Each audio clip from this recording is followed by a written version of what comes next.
ناظرین کرام، احمد مبارک کا آداب قبول کیجیے۔ عشرت آفرین ہمارے ساتھ موجود ہیں، بہت معروف شاعرہ ہیں، نظم اور غزل دونوں میں افسانے بھی لکھتی ہیں۔ ظفر زیدی کے مشاعرے میں تشریف لائی تھیں، جس کا اختتامی مشاعرہ تھا 41 برس کے بعد۔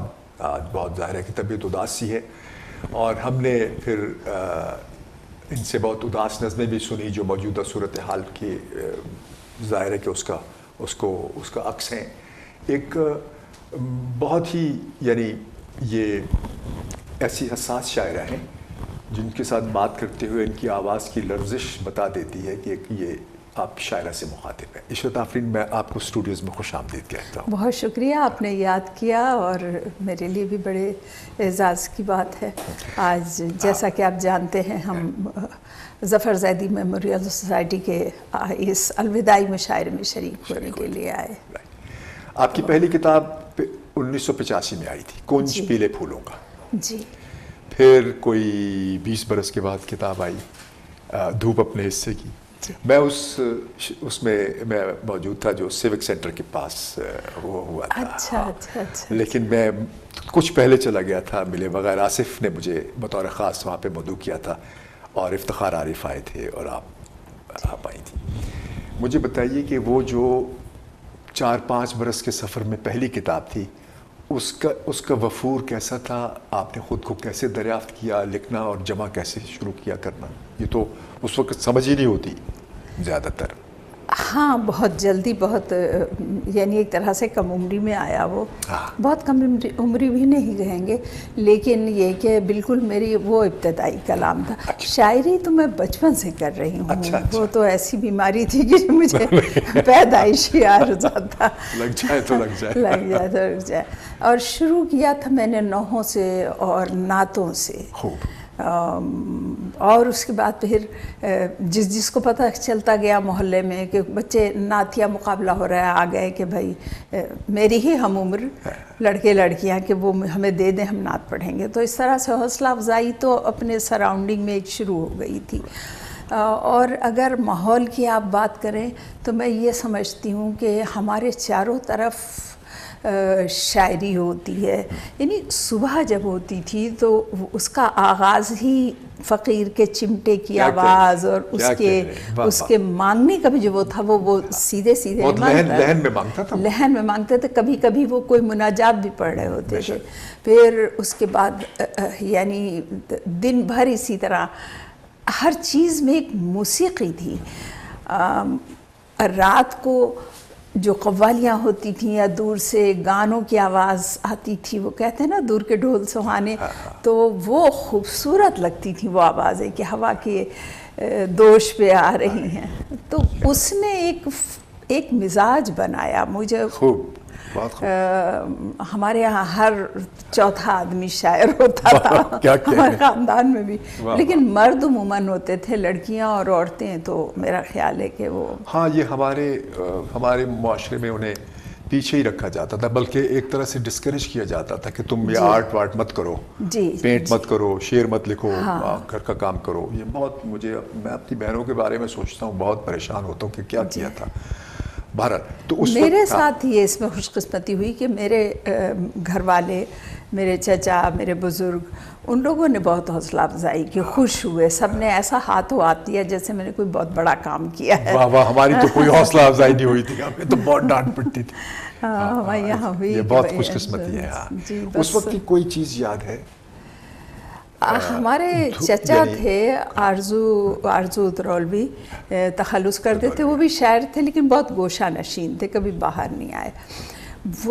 انہوں نے جب سنا کہ میں شعر کہتی ہوں تو انہوں نے میرا امتحان لینے کے لیے اپنی بچی کو بھیجا، چھوٹی بہن کو، کہ یہ جاؤ اور یہ مصرع دیا اسے طرح۔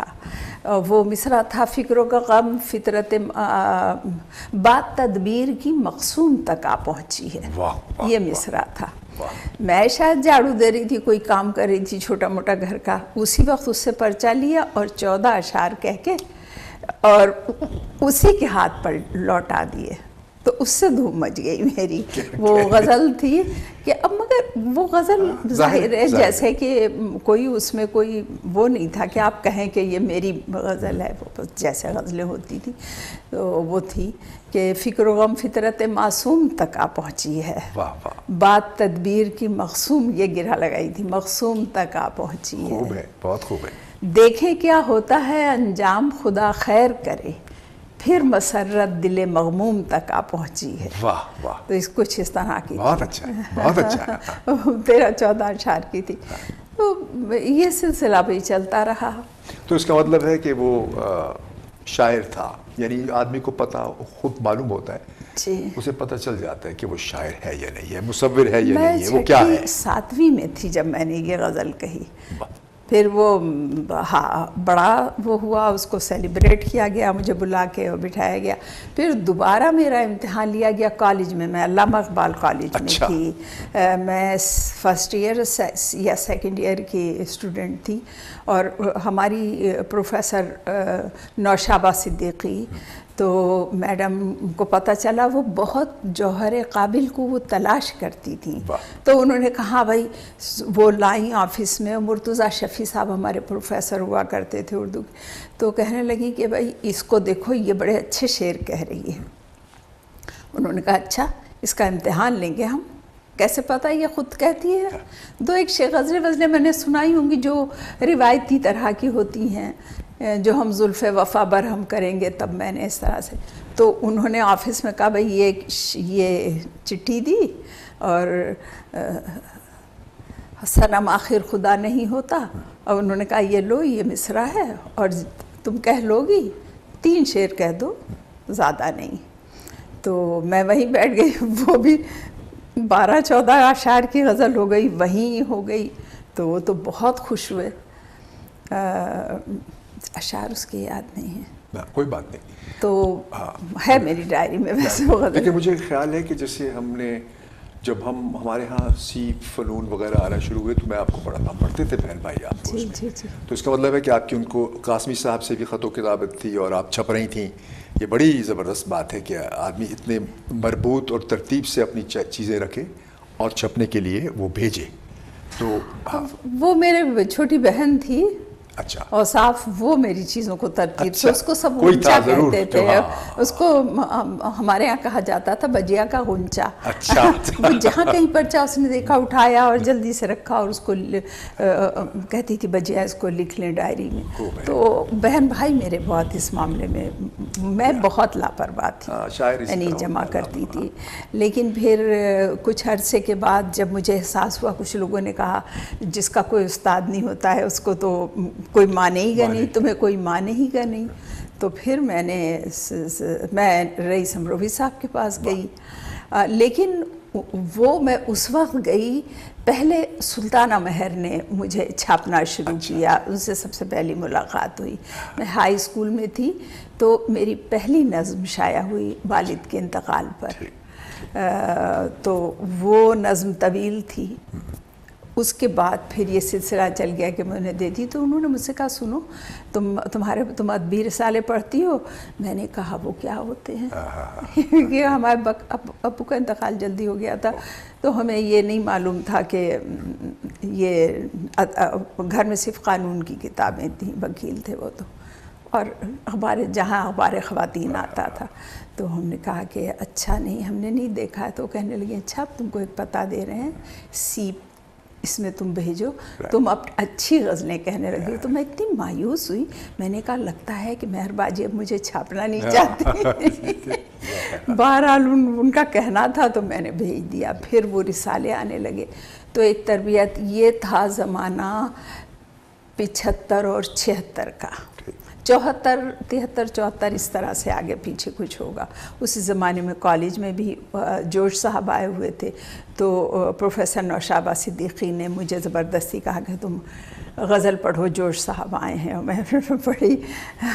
جوش صاحب کے سامنے غزل پڑھنا. اور فہمیدہ ریاض یہ لوگ تھے. جوش صاحب صدارت کر رہے تھے.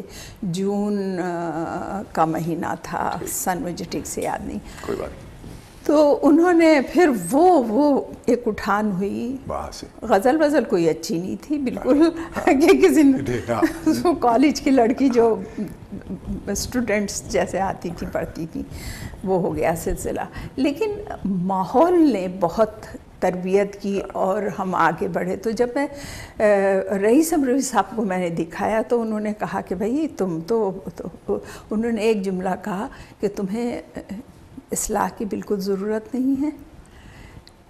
کہیں کچھ اور نہیں کہا انہوں نے کہا کہ اس شاعر خدا کا شاگرد ہوتا ہے. بہت اچھا کہا. واہ واہ واہ واہ. تو بس یہ چیز جو تھی وہ میں یہ بات رئیس امروی ہی کہہ سکتے ہیں. کیسے انہوں نے وہ کیا. پھر انہوں نے کہا اچھا میں تم کو ایک دن تم فلاں دن تم آ جانا میرے ہاں شام کو نشست رکھتے ہیں. تو اس نشست میں صہبا لکھنوی صاحب کو بلایا تھا رئیس صاحب نے. صہبا صاحب نے میری غزل سنی, انہوں نے کہا ابھی مجھے یہ دے دو. تو یعنی وہ پیریڈ تھا جب میں ایسی غزلیں کہہ رہی تھی کہ پہلے کے صہبا صاحب نے چھاپی. تو آپ کو تو پھر غزل ہی کی طرف جانا چاہیے تھا. اس وقت آپ اتنی جدید نظم کی طرف کیسے آ گئیں؟ اس وقت نظم بھی میں کہہ رہی تھی. میں نے 78 سے جو ہے وہ کہنا شروع کر دی تھی ایسی چیزیں. اور اس زمانے میں ایک دن میں 6 7 نظمیں کہتی تھی, چھوٹی نظمیں, اور وہ جو سب شائع نہیں کی, مطلب وہ بعد تو نثری نظم بھی تو ان دنوں چرچا ہو گیا تھا اس کا قبر. میرا آپ کا مزاج نہیں تھا ابھی تک؟ نہیں. ایک نثری نظم میں نے لکھی سب کو دیکھ کے, لیکن کبھی وہ میں شائع نہیں کی کیونکہ میرے اندر ایک موسیقی تھی جو مجھے جانے ہی نہیں دیتی تھی ادھر ادھر. اور لفظ تو خود آپ کے ساتھ رقص کرتے ہیں جب شاعری اندر ہو, اور وہ ایسے سر پھوٹتے ہیں اس سے کہ ہم, اور نثر ایک الگ چیز ہے, بالکل الگ میدان ہے. تو میں نثری نظم میں نے قبول نہیں. لیکن اس میدان میں بھی آپ آئیں افسانے کے ذریعے. جی ہاں, یہ تو بہت بعد میں ہوا. تو وہ کیسے ہوا انقلاب اچانک؟ کیسے پہلا افسانہ کیسے لکھ دیا؟ بہت بنیادی سوال آپ کر رہے ہیں, اور میں سمجھ رہی ہوں کہ تو ٹائم زیادہ ہو جائے گا, لیکن یہ واقعہ بتانا ضروری ہے. مختصراً بتاتے جائیے تاکہ ہم آپ سے شعر بھی سنیں گے. جی, ہوا یہ کہ میں نے آغاز کیا تھا نثری سے, اور کوئی ناول اور کہانی وہ سب لکھ رہی تھی لمبے لمبے سے, جیسے اس وقت میں حور پاکیزہ پڑھ کے دوشیزہ جیسے لڑکیاں لکھتی ہیں اس طرح کی. زیب النساء بہت آرائشی زبان, ہماری امی پڑھتی تھی, مستجل کاری تھی, وہ سب آتے تھے. تو وحیدہ نسیم آ رہی ہیں, جی بشرا رحمان وغیرہ وغیرہ. تو اس ٹائپ کی کچھ لکھتی ہوگی. میں 7ویں میں تھی. اچھا. اب 7 گریڈ کی لڑکی کیا ہوتی, بہت چھوٹی تھی. اور یہ 79 کی شاید بات ہے, 79. تو ہوا یہ کہ اور کچھ آگے کی ہوگی کہ ہمارے یہاں مجلس ہوئی بڑی, اور مجلس میں ظاہر کاغذ ختم ہو گیا, اور تبرک جو تھا, ایک بی بی نے اوپر سے کسی ریک سے ایک رجسٹر اٹھایا, اور ایک پنہ سارا وہ بیبیاں لے گئیں. وہ تو نکتیاں تھیں تو اس کے لیے ضروری تھا. تو جب وہ میں نے دیکھا, جب تک کہ میں آؤں اور دیکھوں کہ ہوا کیا, کہ یہ گتا کیسا پڑا ہے, میں نے کہا یہ کیا ہوا. تو وہ آخری بھی لے کے کوئی بیٹھی ہوئی تھی, انہوں نے کہا بیٹا اس میں تو سب ابھی انہوں نے دے دیا, تبرک گیا, نکتیاں. میں نے جو بین کیے میں تڑپ کے مچل کے رو رہی تھی. اور تو ہماری بزرگ کچھ 2-3 بیبیاں جو آخر میں جاتی ہیں چائے وائے پی رہی تھیں, وہ جملے بولنے لگی, کہنے ہائے بیٹا اتنا تو مولا کے لیے روتی تو کچھ ثواب ملتا. میں اور آواز میرے والیوم تیز جاتا تھا. پھر ایک نے کہا اے ہے سیدہ, میری ماں کا نام, ایسا کرو اسے تم ذاکرہ بنا دو, بڑے اچھے بیان کرتی ہے. میرے تو کلیجے پہ. مجھے اندازہ ہے اس تکلیف کا, چیز کھو جانے سے, اور وہ آپ دوبارہ اسے لے نہیں سکتے واپس نہیں آ نہیں سکتے. اب میں کہوں ہائے میں کیا کروں, ہائے میرا سب چلا گیا. امی پاس آئیں, امی کھڑی ہوئی تھیں, ان کے تبصرے سن رہی تھی, اور دیکھ رہی تھی کہ اس کو اور چوٹ لگ رہی ہے. بڑے تحمل سے, مجھے ابھی تک یاد ہے کہ وہ کھڑی ہوئی, کہنے لگی سنو بیٹا, میں زمین پہ بیٹھی ہوئی تھی ایڑیاں رگڑ, کہنے لگی دیکھو جن کے تبرک میں نے کہا آپ کہاں سے آئے گا, کہنے لگی جن کو جن کے لیے گیا ہے وہ واپس کر دیں گے. واہ واہ واہ. پریشان نہ ہو. وہ میں نے کہا وہ کیسے واپس کر دیں گے؟ کہنے لگی وہ کسی کا رکھتے نہیں ہیں. واہ واہ. کیا کہہ رہے. عجیب. مجھے میں بچی تھی لیکن جیسے کسی نے دل پہ پھایا رکھ دیا کہ ہاں وہ کسی کا تو قرض رکھتے نہیں ہیں. اور پھر ملا اور وہ کنج پیلے پھولوں کا آ گئی. ہاں پھر میں نے نثر چھوڑ دی ہے. مجھے نثر سے کوئی میرا دل ٹوٹ گیا. دل ہی ایسا ٹوٹا کہ میں نے پھر نثر کی طرف نہیں دیکھا. میں نے پھر شاعری شروع کر دی. اور شاعری میں پھر وہ ظاہر ہے کہ بڑھتا چلا گیا سلسلہ. لیکن نثر جب آصف نے مجھ سے کہا, آصف فروخی نے, کہ آپ کو نثر لکھنی چاہیے, آپ بہت اچھی نثر لکھ سکتی, کیونکہ 3-4 خاکے میں نے لکھے تھے. اچھا. وہ بالکل ذاتی سے. پہلا خاکہ لکھا جمیل الدین علی صاحب کا, جو وہ یہاں آئے تھے امریکہ, تو انہوں نے 2004 کی بات ہے, نہیں 94 کی بات ہے, 2004 نہیں. تو انہوں نے کہا کہ تم لکھو, تم نہیں لکھو گے تو تقریب نہیں ہوگی. اتنا انہوں نے وارننگ دی. میں کہا علی صاحب مجھے نہیں لکھنا آتا. کہنے تم لکھ سکتی ہو. تو وہ خاکہ بہت پسند کیا گیا. پھر اس کے بعد اور بھی کئی خاکے لکھے, لیکن اس کے بعد پھر آصف نے کہا کہ ان خاکوں سے مجھے لگتا ہے آپ وہ لکھ سکتی ہیں کہانیاں. تو میں نے کہانیاں, پھر میں 2014 میں وہاں گئی تھی آپ کے لمس میں. ہم یہاں سے ایک پروگرام تھا بلپی پیپس, Berkeley Urdu language program in Pakistan. تو AIPS کا وہ پروگرام تھا, American institute of Pakistan studies. تو وہاں پر جو مجھے رہنے کا لاہور میں موقع ملا, اس سے ایک بہت بڑا اچیومنٹ یہ تھا کہ انتظار صاحب سے ہفتے 2 ہفتے میں, مطلب گاہے بگاہے مسلسل ملاقات رہی. اور انتظار صاحب نے مجھ سے کہا کہ تمہیں کہانیاں لکھنی ہیں. پھر سلیم الرحمان صاحب کے ہاں چھپی میں, آصف نے چھاپی تھی سویرا میں, اور پھر دنیا زاد, ان دونوں میں. پھر سلیم صاحب نے تو مجھ سے یہ کہا کہ تم ناول بہت اچھا لکھ سکتی ہو. شروع کیا؟ میں نے کیا تو شروع, لیکن اس میں بڑا سانس کھینچنا پڑتا ہے, بہت وقت اس میں, بہت مستقل کام ہے وہ. اصل میں مجھے لگتا ہے کہ نثر میرے اصل جوہر جو تھا, یا اصل میرے اندر کی جو خواہش تھی تخلیقی, وہ نثر ہی تھی. تو ایک دن ایسا ہوا, وہ مطلب ایسی میں ڈوب گئی تھی اور مجھے اتنا اچھا لگنے لگا تھا وہ, کہ اس کا نشہ ہو گیا تھا. شاعری کا مجھے کبھی نشہ نہیں ہوا. شاعری میں بس چلتے پھرتے کر لیتی تھی, اس طرح نہیں جیسے نثر میں نے. تو کچھ سنا دیجئے جی. اس میں سے کچھ پیلے پھولوں کا, اس میں سے کچھ سنا دیجئے, کچھ دھوپ اپنے حصے کی, جو جی چاہے. تو پہلا مجموعہ تو انہوں نے چھاپا ہمارا مکتبہ دانیال سے, نورانی صاحب نے, وہ بھی بڑے اعزاز کی بات تھی کہ انہوں نے چھاپا. اور دوسرا آصف نے, ملک صاحب نے چھاپا تھا, بڑے آدمی تھے, 1985 میں. چلیں اس سے میں کچھ چیزیں آپ کو کرتی ہوں. اس کا انتصاب تھا اس کتاب کا, میرا قد میرے باپ سے اونچا نکلا اور میری ماں جیت گئی. واہ واہ واہ. اب اس کا بھی قصہ یہ ہے کہ یہ نظم پہلے اندر تھی, اس کا کچھ میں نے اور اس کا نام رکھا تھا. پرویز یافع صاحب نے مجھے مشورہ دیا کہ نہیں, اس کو انتصاب بنا دو. خوب کیا, خوب کیا. کیونکہ ہماری کتاب جو آئی ہے وہ ہماری شادی کے بعد آئی ہے. تیار تھی کتاب, لیکن آئی ہے 2-3 مہینوں میں انہی.